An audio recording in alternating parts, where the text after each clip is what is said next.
Tak kandani ya Le ya. Tanya kepada yang kuliah, di kampus itu diajarkan bahwa dunia terbagi 3. 1, negara-negara maju yang disebut negara dunia pertama, di Amerika, Eropa. Terus ditambah Jepang, gitu ya, Cina. Ya. Kemudian negara dunia kedua, ekonomi ini rodoni sore. Nah Indonesia, Amerika Latin, Afrika, kui negara dunia kelas 3, third world countries. Kita itu digolongkan negara berkembang, negara sing isih timik-timik urung maju. Itu pengetahuan selama 30 tahun terakhir. Saya ingin kasih tahu Anda semua bahwa 10 tahun lagi itu akan berubah. Amerika akan menjadi negara kedua, kelas 2. Eropa akan menjadi negara kelas 2. Afrika dan Amerika Latin tetap negara-negara kelas 3. Tapi Asia Pasifik dari Cina Utara sampai Indonesia akan menjadi negara dunia 1, dia akan menjadi pusat ekonomi dunia. Kita akan menjadi pusat ekonomi dunia. Neng dudu wekmu. Kowe meng cleaning service satpam karo pelayan restoran. Kowe ngladeni pembeli-pembeli nyugui sambel, nyugui panganan sing karya-karyane mbahmu, ana ayam geprek, ana oseng-oseng mercon, ana empek-empek rudal, ana meneh rawon demit, ana wis sak karepe kono ya. Karya mbahmu tapi sing dodol Cina, sing tuku kowe, ya ora? Nggih bener. Sing duwe mbako mbahmu, sing gawe pabrik mbako dudu kowe, sing tuku. Lah kudune kowe sing duwe pabrik jarum dong. Kudune kowe sing nguasai jarum, gudang garam. Kudune kowe sing menguasai mal-mal. Jadi anak-anakku semua mulai hari ini sinau. Sungguh-sungguh tekun, jadi pakar, jadi ahli. Ya dagang sakarepmu, ya kowe ahli apa wae sesuai dengan bidang masing-masing. Kembangkan dirimu sampai kamu ahli bener, 10 tahun lagi kamu bos. Ngono. Jadi Anda masih muda, ayo mulai saiki tekun. Kamu seneng apa? Kamu jangan ndak bahagia bekerja. Kowe iki saiki kuliahi mergo kowe seneng apa mergo kowe pengen sugih? Apa kepaksa? Sing iso mlebu kedokteran pengen sugih, sing ora keterima ndi kuliah sak ketemune kepeksa ya toh. Jadi Anda tidak cari bahagia. Yang bisa masuk kedokteran dan fakultas-fakultas bahasa tidak bahagia, apa meneh sing mlebu-mlebu fakultas sing karen-karen tidak bahagia. Manusia Indonesia kesalahannya adalah tidak mencari kebahagiaan hidup, mereka mencari kekayaan. Ya ora? Ngerti ora bedane? Ngerti ora bedane? Nek kowe mencari kebahagiaan, kowe tekun terhadap yang kamu kerjakan itu efeknya kaya. Ning nek kowe mencari kekayaan, penggawean apa wae sing ora seneng ora apa-apa sing penting sugih. Ya ora? Akhirnya kalah kabeh kowe karo pendatang-pendatang dari luar. Mergo kowe dhewe ora seneng karo penggaweanmu. Aspripun mulai sagete mung dados pelayan restoran. Ngono kita. Ora bahagia ta kowe? Wis piye kowe iki? Urip pisan ora bahagia nganti tuwa. Engko bojo barang wis umur 40 ngono, aku jane ya wis piye meneh wis kadung ya. Ngono lah. Mutar iki nek ngene carane. Jadi mulai saiki temukan qadha qadarnya Allah. Kamu itu dikasih apa oleh Allah? Seneng apa, pinter apa? Tekuni itu. Tekuni itu. Dan harus bahagia. Saya ini bahagia. Maka jangankan kok cinta dan seks saja. Itu saya gabungkan antara kebahagiaan saya dengan kehendak Allah. Kalaupun saya tidak bahagia karena ini kewajiban dari Allah, saya menjadi bahagia. Wong saya menjalankan kewajiban dari Allah. Ngerti ora? Iki aku jane arep ngomong terang-terang ning ora tega. Ngene wis, nyun sewu ya. Bahasane tak misalnya ngene, wong nek wis umur kaya aku iki sudah 5. Wong nek wis umur sudah munggah iki wis ora iso aktif biasa. Ngerti aktif ya Mas ya? Mengacang. Wis ngene ya, Ora apa ya, wis alus ta kuwi. Alus. Apalagi kalau kamu bernafsu bergarah itu hanya karena istrimu cantik apa tidak, maka kamu akan cepat melerut. Tapi gabungkan semua nafsu yang kamu terapkan kepada istrimu untuk kebaikan, itu kan kebaikan. Nek karo tonggomu baru keburukan. Ya, untuk kebaikan, nafsu yang diterapkan untuk kebaikan itu sebenarnya adalah pemenuhan kewajiban dari Allah, seorang suami kepada istri, seorang istri kepada suami. Maka kalau kamu sudah gandol kepada komitmen dan kewajiban kepada Allah itu, kamu tidak peduli, kue tetap iso mengacang.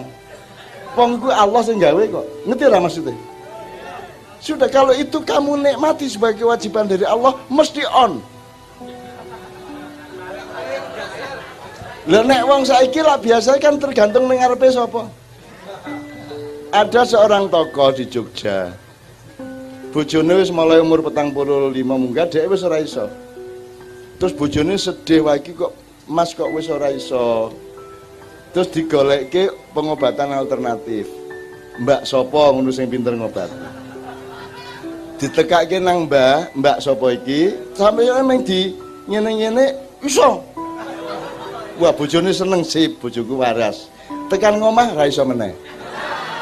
Sesuk balik ke rumah iso meneh. Bali meneh ora iso meneh. Apa sebabnya? Karena lelaki itu bisa bersemangat hidupnya tergantung kepada benda di depannya. Betul enggak? Kalau bendanya menggairahkan dia juga bisa, kalau bendanya tidak menggairahkan dia tidak bisa. Itu karena dia tergantung pada materi. Tapi kalau engkau menikmati pekerjaan itu, kegiatan itu untuk komitmen kepada Allah, maka kapan saja, umur berapapun saja bisa. Ya. Loh, tenang lagi.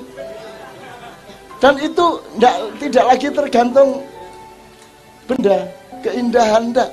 Tergantung Gusti Allah karep. Kowe wis menyatu dengan karep Gusti Allah tetep iso. Iki penyair-penyair nek wis umur 50 munggah wis angel gawe puisi. Kowe saiki njaluk puisi pira? Tak tulis ke langsung. Kowe njaluk tulisan apa tak kaeke langsung. Kowe gawe aransemen musik apa tak gawe lagu langsung. Tak gawe langsung. Orang angel-angel. Tinggal memetik dari udara. Karena Allah memberi rahmat tidak pernah terbatas. Kita tinggal gini. Tinggal apa jenenge kira? Download. Tinggal download. Tinggal download dari Allah. Iki arep tema apa kene? Tak download ke Allah. Karena tidak terbatas. Masalahnya orang tidak mengembangkan OS-nya.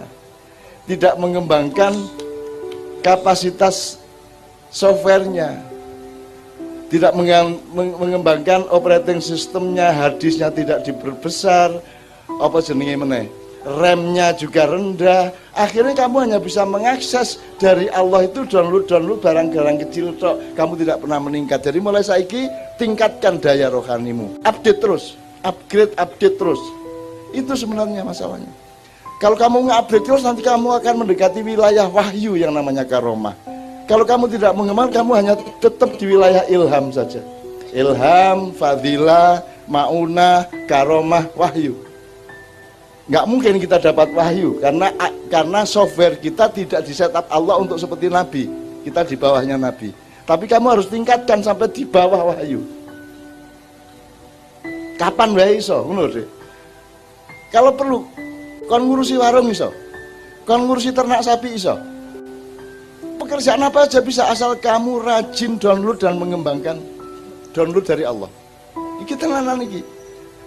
Sudah, Anda lakukan dengan tekun. Dalam 10 tahun Anda harus dari jagoan atas diri Anda sendiri, berdaulat atas diri Anda sendiri. Kowe nek mengambil keputusan apa-apa, kowe ngerti tenan.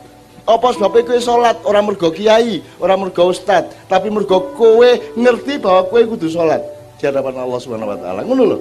Jadi pakar setiap orang. Ayo. Kalau kamu menjadi pakar dan tekun dengan bidangmu masing-masing, 10 tahun lagi aku traktiran. Mergo kowe sugih-sugih. Ya? Aja wedi sugih ki apik. Neng proses sugih iki piye? Kan itu masalahnya. Ya ra? Selama ini kan mentang-mentang sufi terus aku ndak mau kekayaan. Ora, nek aku iki seneng kekayaan. Neng kekayaan ora iso ngalahke imanku karo harga diriku. Aku takon. Nek ana wong wedok telu isi umur 18 tahun muda ngarepmu kowe seneng ora? Pak Yai seneng ora? Syekh seneng ora? Al Mursyidin seneng apa ora? Ustadz seneng ora? Aku seneng. Kowe ning ngarepmu ana tumpukan duit dolar campur rupiah campur ringgit campur segala macam telung keranjang seneng ora kowe? Seneng. Aku seneng. Saya suka kecantikan, keindahan, saya suka materi, kekayaan. Masalahnya cuma satu. Semua isi dunia ini, baik keindahan wanita, kekuasaan, jabatan, uang sebanyak apapun tidak bisa mengalahkan harga diriku di hadapan Allah Subhanahu wa taala. Tidak bisa membuat saya hancur. Isih luwih kuat imanku, isih luwih kuat qadha qadarku, isih luwih kuat leku lingsem nek nganti aku kalah karo donya. Nek kowe takon seneng gitu loh. Jadi jangan dipikir kalau ndak suka terus tidak melakukan. Loh, enggak. Kenapa kamu berpuasa? Kenapa disuruh puasa? Karena kamu suka makan. Betul enggak? Maka puasa bermakna mergo kamu menahan diri dari kesukaanmu. Nek kowe pancen ra seneng mangan ngopo dijak dikongkon poso? Apa maknane poso mergo kowe ora seneng mangan, ora seneng ngombe ngerokok kok? Kamu itu disuruh puasa Ramadan karena kamu suka makan, maka puasa menjadi bermakna karena kamu berlatih menahan diri. Kalau kamu tidak suka makan, ngapain disuruh puasa? Gitu loh teman sekalian. Jadi jangan percaya pada orang mengatakan aku ora seneng karo cah wedok. Loh, nek ngono ora susah. Yang susah itu kan berjuang mengalahkan nafsu kita dengan iman kita dan harga diri kita, kan gitu. Ngerti ya teman sekalian ya? Mulanya aku mau dadi wong hebat. Aku menungso biasa sing padha karo kowe seneng iki ning keputusanku beda. Ana duit pira ning ngarepku, engko apa iki? Kan gitu. Itulah sebabnya saya hidup seperti ini. Dan aku tidak terikat juga, sugih ora sugih ya monggo. Orang ngerti aku, orang mudeng. Dan aku sudah dijodohkan dengan apapun dalam hidup saya yang juga tidak terikat itu semua. Itu mas kalian ya. Tadi gue ngerti saiki intine urip ki dudu sugihmu, ning supremasi harga diri dan kedaulatanmu atas dirimu sendiri. Jadi sugih ra apa-apa tak jaluk sugih ya. Sugih, amin. Ning akibat. Sugih ki akibat dudu tujuan. Tujuannya adalah Anda bersungguh-sungguh menangani pekerjaan Anda. Kuwi tok, ngerti ya? Kowe sing tenanan nglakoni nganti kowe iki pakar. Tak akhiri dengan ceritanya Sabrang kemarin. Dia cerita mengenai seorang pelaku origami. Origami ku ngelipet-lipet kertas, nggawe perahu, nggawe manuk, nggawe ngono ya. Kuwi 40 tahun dia bendina mengunang kan wong bingung tangga-tangga iki ngopo to wong iki. Kok kertas dilipet-lipet. Tapi dia bahagia dengan itu dan dia tekun. Akhirnya dia ahli bener ngelipet itu sampai kecil-kecil itu. Barusan dia didatangi oleh NASA. Karena NASA membutuhkan satelit, konsep desain satelit yang efisien tetapi maksimal untuk menyerap sinar matahari. Maka dibutuhkan satu desain origamis yang sedemikian rupa dan sapa sing ditekani? Ya wong kuwi mau. Mulane saiki kowe utek-utek apa sing kowe seneng tenan terus lakukan. Sampai sekian puluh tahun nanti kamu jadi ahli, kamu akan dibutuhkan orang. Sugih otomatis. Kepeksa kowe sugih. Kowe sambat, palurah pripun kula niki dhuwit ora entek-entek tekon lah. Susah kula niki ya, ngono kowe sesuk kowe ya. Ngono. Lho, aku iki Mas Mak Yan biasanya jam 3 ya. Bisa nggak saya bikin orang bertahan duduk dari jam 9 malam sampai jam 3 pagi? Mungkin nggak manusia? Nggak mungkin saya Tidak mungkin saya menciptakan itu, membuat itu, membangun itu, tidak mungkin. Itu pasti Allah yang punya inisiatif. Tapi kalau disebut perolehan saya, aku lah ya ora tau njaluk ngono kuwi. Ngipi ora wani, bercita-cita ya ora wani, ning saiki aku dikai kaya ngono kuwi. Nganti bingung dhewe ra iso leren iki. Piye iki? Ra iso leren iki. Ning ndi iki? Ora leren-leren. Ditambah salaman karo foto kuwi lho. Terus saiki. Nah, foto kuwi Masya Allah, nang toilet dicegat. Nang gang-gang cilik dicegat, nang kampung, nang toko, nang warung terus foto rantek-entek. Dan saya harus tersenyum terus-menerus. Kan gitu, nganti sok wagu-wagu kayak ngantuk isu-isu gitu, bar makiyahan langsung airport wis dicegati wong gitu. Di pesawat foto, turun pesawat foto, naik pesawat foto, pokoknya terus-menerus foto. Tapi saya gembira karena apa? Gembira untuk mereka, bukan gembira untuk saya. Dan aku sebel, kesel kadang-kadang. Saya gembira karena apa? Karena itu kan tanda-tanda dari kehendak Allah. Iki piye ta janjane karepe Gusti Allah. Tak titenane, tak entenane karepe Gusti Allah. Iki wit-witan wis subure ra karu-karuan, iki arep woh apa? Mosok ora woh. Wong winihe kaya ngene kok. Bibite bibit kaya ngene mosok ora woh. Nah, kita semua menunggu iki wohe apa. Salah satunya yang saya dorong adalah ayo tekun bekerja, menikmati dan bahagia dengan kerjaanmu masing-masing sampai kamu jadi ahli, sehingga nanti kamu jadi bos. Kayak orang Madura kan. Meskipun saya cuman produksi beting, saya cuman pabrik beting, tapi saya direktur. Daripada saya buruh di pabrik motor, lebih baik saya direktur di pabrik beting. Jadi kamu harus jadi khalifah dirimu sendiri-sendiri. Kamu harus punya kepemimpinan di wilayahmu masing-masing. Itu salah satu wah yang saya harapkan. Ini ya. Sekarang tepuk tangan untuk Anda semua. Tolong kita sadari, kita catat, Ma'iyah ini milik Allah, bukan milik saya dan kita semua. Dan merupakan bagian dari qada-qadarnya Allah. Saya tidak bisa tidak meyakini itu. Artinya saya tidak mampu menyebarkan Ma'iyah. Kata Allah wa alainal balagh. Alaikat dakwah wa alainal balagh. Kita itu memenuhi amanat Allah aja, nanti Allah yang menyebarkannya. Allah yang mengaplikasikannya, Allah yang melakukan mobilisasi, resonansi, transformasi atau apapun. Nah, dan ini jumlahnya tidak bisa kita hitung, bentuknya bermacam-macam. Jadi ada yang konangan dalam tanda petik karena berinteraksi dengan kita langsung, ada lapisan luar yang jumlahnya mungkin 1000 kali lipat kita tidak tahu.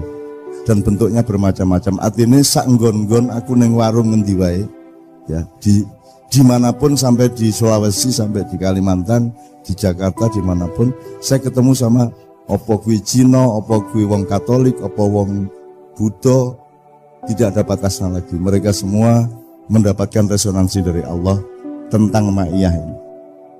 Meskipun Ma'iyah ini tidak akan menjadi ormas, tidak akan menjadi kelompok tarikot, tidak akan menjadi institusi apapun. Dia software, dia adalah serbuk dari Allah. Mudah-mudahan tidak ada yang berisi virus-virus yang negatif bagi manusia. Jadi ini milik Allah dan saya tidak mampu untuk membuat Ma'iyah, tidak mampu. Jadi ono sing bentuke perubahan hidup. Ada yang mendasar, ada yang segmented, ada yang unsur, ya, macam-macam. Ada yang tingkatnya sampai sangat fundamental perubahan hidupnya. Tidak perlu ikut Ma'iyahan, cukup mendengar beberapa kalimat yang kebetulan dia ambil dari saya entah gimana. Nah, bentuknya ada yang merubah hidupnya, ada yang merubah ideologinya, ada yang macam-macam bentuknya. Ono jumlah sing ketemu aku dalam mimpinya itu juga tidak terbatas.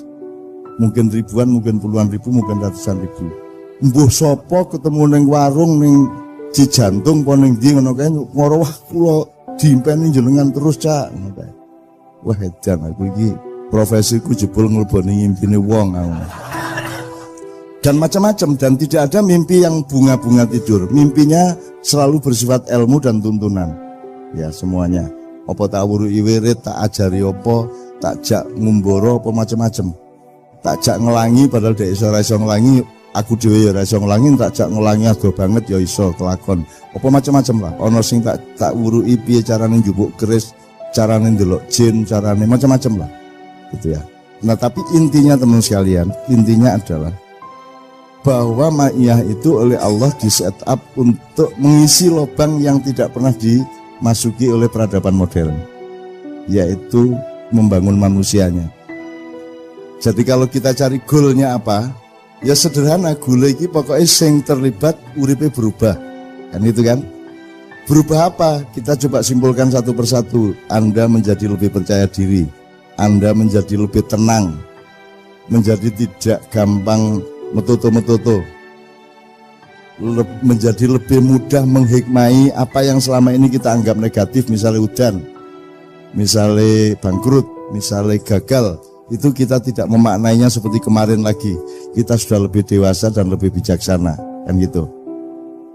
Seperti yang terakhir peristiwa Kiai Kanjeng di Magetan itu jam 10:30 malam, listrik mati, sound mati, hujan deras, panggung melorot, genset meledos. Tapi tidak ada satu detik pun di mana kita berhenti.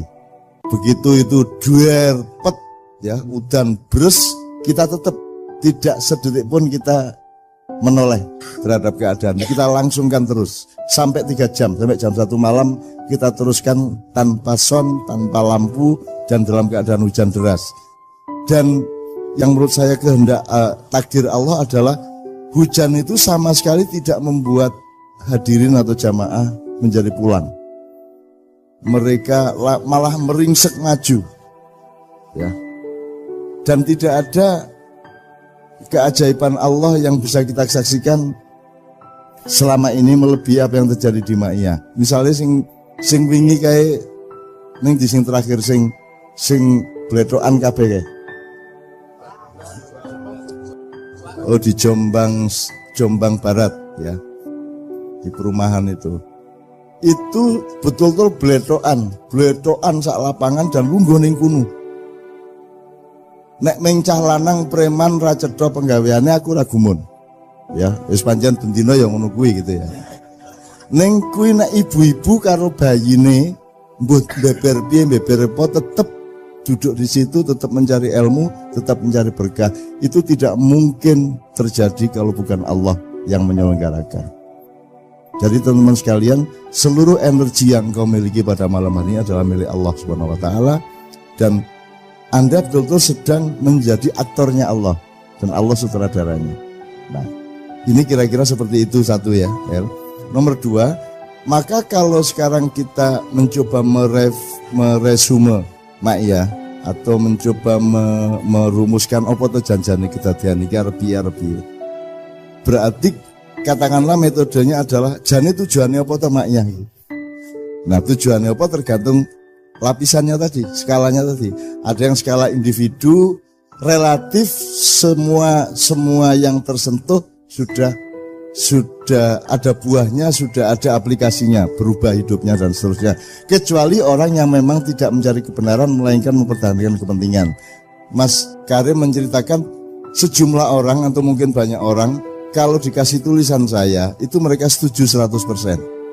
Tapi begitu tahu saya yang nulis mereka mundur. Karena kalau saya yang nulis mereka menjadi merasa tidak aman.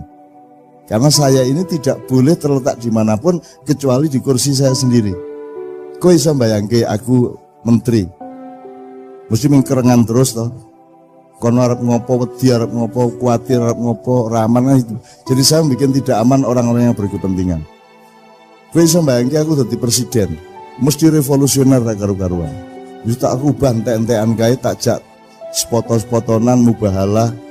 Pokoknya kowe khianat pisan, kowe dilaknat Allah, aku khianat, aku dilaknat Allah. Al-Quran dibuka bareng, salaman. Mesti takkan ngono kuwi. Dadi saya tidak akan diterima dimanapun, pada lapisan kedua terutama, di mana semua orang yang mengisi adalah orang yang berkepentingan. Oleh karena itu di kantor-kantor pemerintah selalu ada tulisan yang tidak berkepentingan dilarang masuk. Sangat jelas kan? Jadi kalau Anda tidak punya pamrih, Anda tidak boleh masuk ke sana. Kalau Anda ikhlas, Anda tidak boleh masuk sana. Pengumumannya sangat jelas kok di depan pintu itu. Yang tidak berkepentingan dilarang masuk, cetok banget. Dan itu malaikat yang mempelesetkan. Gitu loh. Mereka lupa bahwa itu sangat menunjukkan siapa mereka. Sehingga isinya kantor itu adalah orang-orang yang punya kepentingan, yang ikhlas, yang tanpa pamrih, yang lillahi ta'ala, dilarang masuk. Bukan hanya tidak bisa masuk, memang dilarang masuk kan gitu. Ini nyenengke tenan iki aku angger sok-sok dolan liwat ngono iki seneng tenan aku ndelok tulisanku, ya Allah, sangat jelas engkau memperlihatkan kenyataan di dunia ini kan gitu. Oke. Nah, jadi teman sekalian, mari kita tentukan goalnya. Dan itu bukan jasa saya, bukan jasa Ma'iyah, itu adalah kehendak Allah. Oleh karena itu saya juga tidak merasa bahwa saya ini pantas Anda sebut kiaimu, terus kamu persaingkan sama Gusmus, Canun dudu lulusan Al-Azhar, ora cetha nasab ilmune sak piturute, itu sangat menggembirakan saya, sangat membahagiakan saya, sangat mengamankan saya. Saya mohon dengan sangat segera tinggalkan saya. Kan gitu loh. Tak jaluk sing wis kadung melu Ma'iyah, tapi sebenarnya Anda punya guru yang benar, Anda kembali ke guru Anda dan jangan ke saya. Saya mohon dengan sangat. Saya tidak melarang, tapi saya memohon dengan sangat karena saya tidak punya otoritas untuk melarang Anda semua. Aku ramah salah kabeh gitu loh. Ora masalah. Dengan apapun saja di dunia saya tidak punya masalah. Yang saya takut punya masalah adalah dengan Allah Subhanahu wa taala. Nek nganti konflik karo Gusti Allah kan modal kan. Wis nek karo siji kae wis ora iso apa-apa. Nek karo liyane iso bantah-banti, karo iblis aku wis rada wani. Karo setan rada wani, karo nabi-nabi iso nggodho-nggodho sithik-sithik. Kanjeng Nabi Ayub apa nun ngertos WA mboten. Apa kuwi? Ya, kan gitu kan. Nah. Kan nyenengke kuwi ning swarga sesuk ngono kuwi. Kowe bendina mengenyaki nabi-nabi, alah nabi ning ora tau browsing. Wah. Itu kan kemesraan toh? Kemesraan. Itu. Jadi teman sekalian, mari kita tentukan goalnya. Kalau malam ini Mas Karim bisa menolong, kalau Mas Karim sedang melakukan penelitian serius. Dan ternyata penelitiannya Mas Karim ini kan poinnya adalah security. Dan urusan security ini kan paling kacau sekarang. Coba, kita sedang sebagai orang yang bernegara, kita sedang menjalankan berbagai macam program nasional maupun regional lokal yang menciptakan ketidakamanan, betul enggak? Tanda-tandanya apa? Kok menciptakan tidak aman? Angger ono pilgub, terus diperlukan ada deklarasi pemilu damai. Gitu. Oh, jadi potensinya kira damai, sehingga nanti diperloke deklarasi damai. Kan begitu Mas? Kalau ada deklarasi aman, berarti potensi pemilu itu adalah bikin tidak aman. Dan kita membiayai besar-besaran ketidakamanan nasional ini terus-menerus. Dan kita terlanjur keserimpet oleh tali yang kita ciptakan sendiri kan gitu. Oke, ada satu yang saya kemukakan, satu yang kalau goal yang pertama adalah perbaikan hidupmu menuju manusia yang berdaulat dan bisa menyelamatkan dirimu di hadapan Allah. Kalau Anda menyelamatkan dirimu di depan Allah, berarti Anda soal manfaat sama manusia masalah gampang. Kalau Anda sudah beres sama Allah, berarti sama manusia mestinya gampang. Itu kalau level pertama. Level kedua ini yang agak kontroversial, agak ada dikotomi atau ada pertentangan atau perbedaan. Kita akan menguasai negara apa tidak, kita akan memberontak apa tidak, kita akan memobilisasi jamaah maya untuk revolusi apa tidak. Itu pertanyaan-pertanyaan yang biasanya lahir dari anak-anak yang progresivitasnya tinggi, dan terutama dari Surabaya. Tapi sekarang sudah lerem. Ngopo rek Ma'iyah terus gak tahu gelut. Latihan tok ae ngene iki opo? Kapan iki jerenge kapan iki? Ya terus pegel-pegel awak iki. Ya opo wis baterai ini gak tahu digawe iki nayeng kabeh gitu. Nyenengke, tapi sekarang sudah reda.